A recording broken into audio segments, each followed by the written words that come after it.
Bonsoir à tous, bienvenue.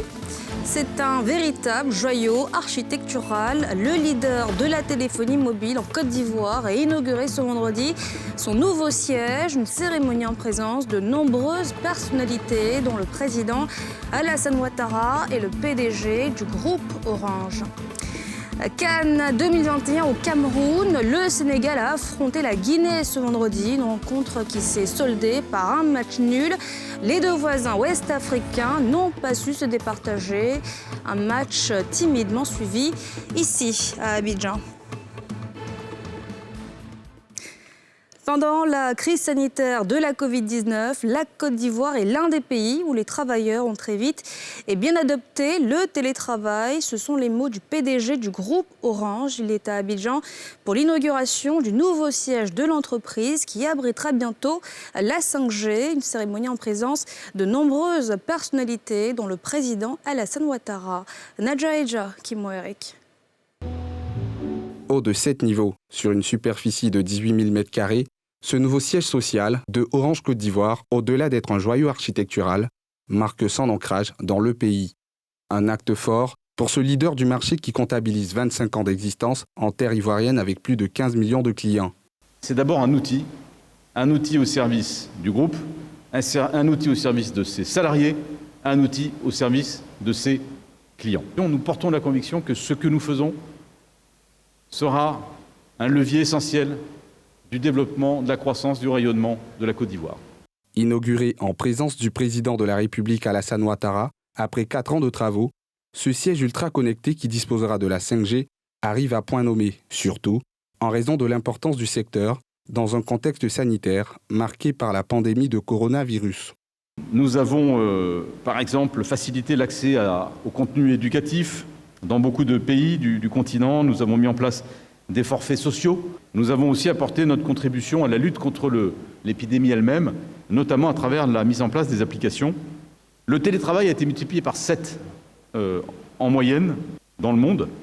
D'un coût de 40 milliards, cet édifice va accueillir 900 collaborateurs pour un meilleur service aux clients. Il s'inscrit dans la vision du gouvernement en matière de télécommunications. C'est de créer un environnement visant à encourager les investissements dans le secteur des technologies de l'information et de la communication, de promouvoir l'innovation et surtout de faire de la Côte d'Ivoire le hub digital de l'Afrique de l'Ouest.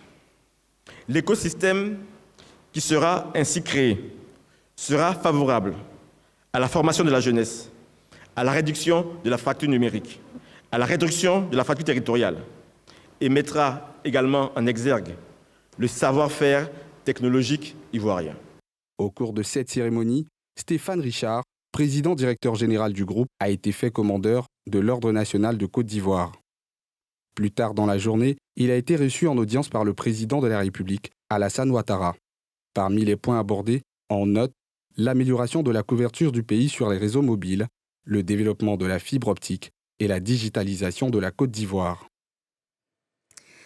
Du sport à présent avec cette Cannes 2021 qui se déroule au Cameroun. En début d'après-midi, le Sénégal a affronté son voisin guinéen. Une rencontre qui s'est soldée par un match nul. Si les supporters guinéens se réjouissent de ce score, les Sénégalais pour leur part déplorent l'absence de certains joueurs testés positifs à la maladie à coronavirus. Mardoché Kwasi, Fulgence Kissiedo. La tension et l'anxiété se lisaient sur le visage de quelques supporters qui suivaient ce derby ouest-africain. Les deux équipes se rendaient coup pour coup en termes d'occasions de but, sans parvenir à les concrétiser, aux grandes dames de leurs supporters respectifs. Dans cette atmosphère, un fait anodin, notamment la pause fraîcheur, accordée par l'arbitre de la rencontre aux deux équipes, provoque une polémique entre supporters. Je suis pas d'accord. Avant que le président donne le drapeau, allez-y. Tu vas pas, c'est pas encore le soleil qui est là. Eux aussi sont dans le soleil. Mais quand ils s'arrêtent le matin jusqu'à le soir, c'est 90 minutes.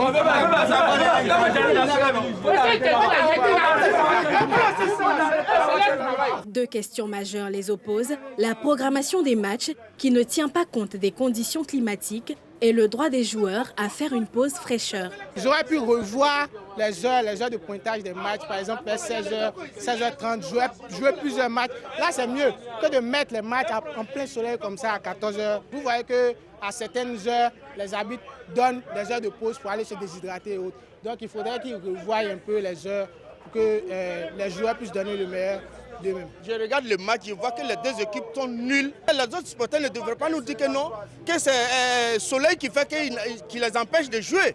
Là, je dis non, je ne suis pas d'accord. Vous-même, vous savez qu'il fait très chaud en Afrique. Qu'est-ce qu'on doit faire?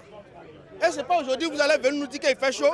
Pourtant, cette règle a été adoptée en 2014 par la FIFA, permettant à l'arbitre d'accorder une pause de 3 minutes à la 30e minute et à la 75e minute lorsque les conditions climatiques l'exigent pour permettre aux joueurs de se désaltérer et de s'hydrater. Le match s'achève finalement sur un score de 0-0. Si du côté des Guinéens, on se satisfait de ce résultat, du côté sénégalais par contre, on estime que l'équipe aurait pu avoir un meilleur résultat, n'eût été l'absence de joueurs majeurs testés positifs à la Covid. Des tests dont les résultats ne font pas l'unanimité. Bon, ce qu'elle suit, c'est pas mal. Ils n'ont pas mal joué quand même. Ce qu'elle suit, on les encourage encore. Et puis, prochain match, on fait victoire, Inch'Allah. Le match nul est un vraiment bon résultat. Mais moi, ce qui me fait mal dans le Coupe d'Afrique, c'est la stratégie de Covid-19. Là. Le Cameroun est en train d'éliminer des joueurs uniquement pour éliminer des favoris. Le prétexte de Covid-19, il est en train de l'utiliser pour éliminer notre potentiel élément. Si ça continue jusqu'au quart de finale, on aura une Coupe d'Afrique des scandales. Si notre minimum, les 3 heures absentes, étaient présents, on va gagner la Guinée. Dans le deuxième match de cette poule B, le Zimbabwe a disposé du Malawi sur un score de 2-1. Les 2 premières places de ce groupe restent donc occupées par la Guinée et le Sénégal qui prennent une option sur la qualification pour les 8e de finale. Les États généraux de l'éducation nationale, après le dialogue social, passent à une autre étape, les rencontres techniques. Cette phase a été lancée ce vendredi au ministère de l'Éducation nationale et de l'alphabétisation. Ces discussions techniques vont durer plus d'1 mois. Les précisions de Pierre Dipomélin et Harouna Zeba. C'est la toute première rencontre des présidents de commissions thématiques au cabinet de la ministre de l'Éducation nationale. Ils sont 7 au total, après la phase foraine qui vit toutes les composantes de la société exprimer ses attentes sur l'école ivoirienne. Ces experts vont pendant plus d'1 mois mener des réflexions techniques de haut niveau sur le système éducatif ivoirien. L'exercice que nous attendons aujourd'hui, c'est que les experts, à travers les 7 thématiques qui ont été définies, nous apportent aussi leur vision pour qu'au niveau des assises nationales, les trois visions soient autour de la table, le politique, l'expert, le citoyen, pour construire ensemble le système éducatif national dont nous rêvons tous. La commission 1 va plancher sur la politique éducative et le cadre légal. La commission 2 va réfléchir sur les aspects liés à l'insertion, à l'équité et à l'égalité dans la scolarisation. La commission 3 va réfléchir sur les questions liées à la qualité des apprentissages et des enseignements. La commission 4 va réfléchir sur la question de la société apprenante, c'est-à-dire l'éducation, les apprentissages tout au long de la vie. Les États généraux de l'éducation nationale ont été lancés en juillet dernier par le Premier ministre Patrick Hachi. Les résultats de ces assises sont attendus en vue de réformes profondes qui vont redonner à l'école ivoirienne ses notes de noblesse. Toujours dans l'éducation, le ministre de l'Enseignement supérieur et de la Recherche scientifique, le professeur Adama Diawara, était face à la presse hier jeudi pour présenter son bilan et décliner les perspectives 2022 de son département ministériel. Il s'agit entre autres de l'ouverture de l'université de Bandoukou, dont les travaux sont en cours, de la hausse du nombre de nouveaux docteurs à recruter, ainsi que de la mise en œuvre de la réforme du BTS, le brevet de technicien supérieur. Timé Danger, Mathieu Imbadé. Après l'université de San Pedro l'an dernier, un autre temple du savoir à l'intérieur du pays ouvre ses portes à la rentrée universitaire. Il s'agit de l'un des grands chantiers du ministre de l'Enseignement supérieur et de la Recherche scientifique, décliné lors des échanges avec la presse portant sur le bilan 2021 et perspectives 2022 de son département. Au niveau de San Pedro, les travaux de la première phase n'étaient pas achevés. En 2022, ces travaux-là seront achevés et l'université sera inaugurée par le président de la République. L'université de Bandoukou, dont les travaux ont été entamés, cette université va ouvrir ses portes en octobre 2022. Les nouvelles résidences universitaires de Korogo et de Daloa qui seront achevées. Outre le volet infrastructure, professeur Adama Ouattara inscrit au titre de l'année 2022 le recrutement de 660 nouveaux enseignants, la mise en œuvre des réformes du BTS, brevet de technicien supérieur, et la loi sur l'enseignement supérieur. Ces réformes-là verront le jour. Cette année, il y a 660 postes qui sont en jeu pour les docteurs non recrutés, 450 recrutements nouveaux et contrats et 210 glissements catégoriels. Au titre de la réforme du BTS évoquée, le ministre Diawara a fait savoir que les filières non porteuses vont être supprimées et celles porteuses d'emploi verront cette année leur curricula révisité avec l'appui du secteur privé. Ce, dans la dynamique de l'adéquation formation-emploi. Et cette année, c'est une femme qui a décroché le prix spécial panafricain ICS du meilleur maire de Côte d'Ivoire. Il s'agit de Sita Ouattara Keïta, la maire de Gbéléban. Elle a reçu sa distinction en présence de la première dame Dominique Ouattara, un prix qui vient sanctionner ses nombreuses actions et projets de développement en faveur des populations de cette ville du nord ivoirien. Brice Niawa, Tanguy Kona.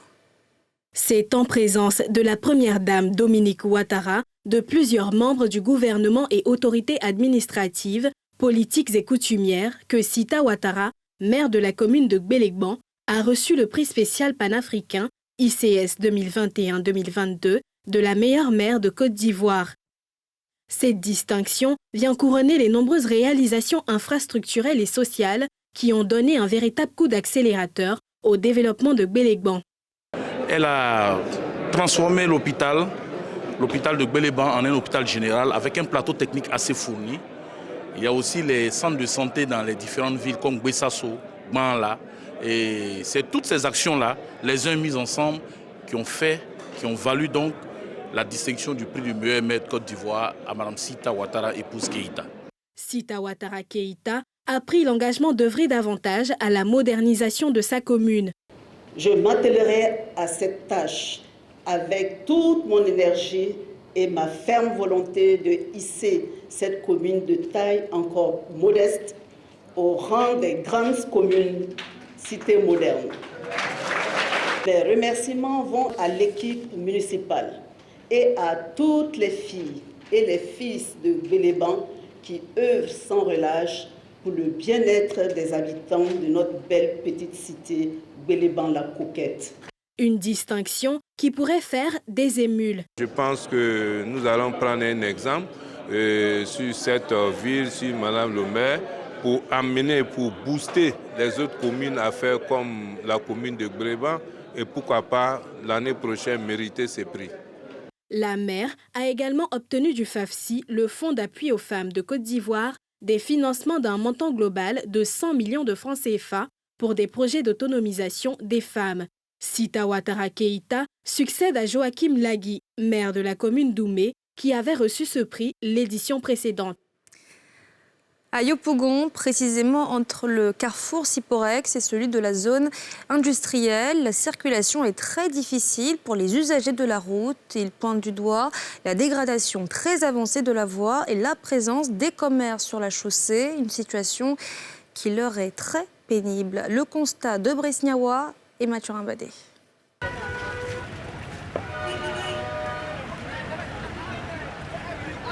Voici l'ambiance qui règne au quotidien sur cette voie. Lac Sipores, carrefour zone industrielle. Mauvais stationnement, commerçants et étals presque sur la chaussée. Gare routière de fortune.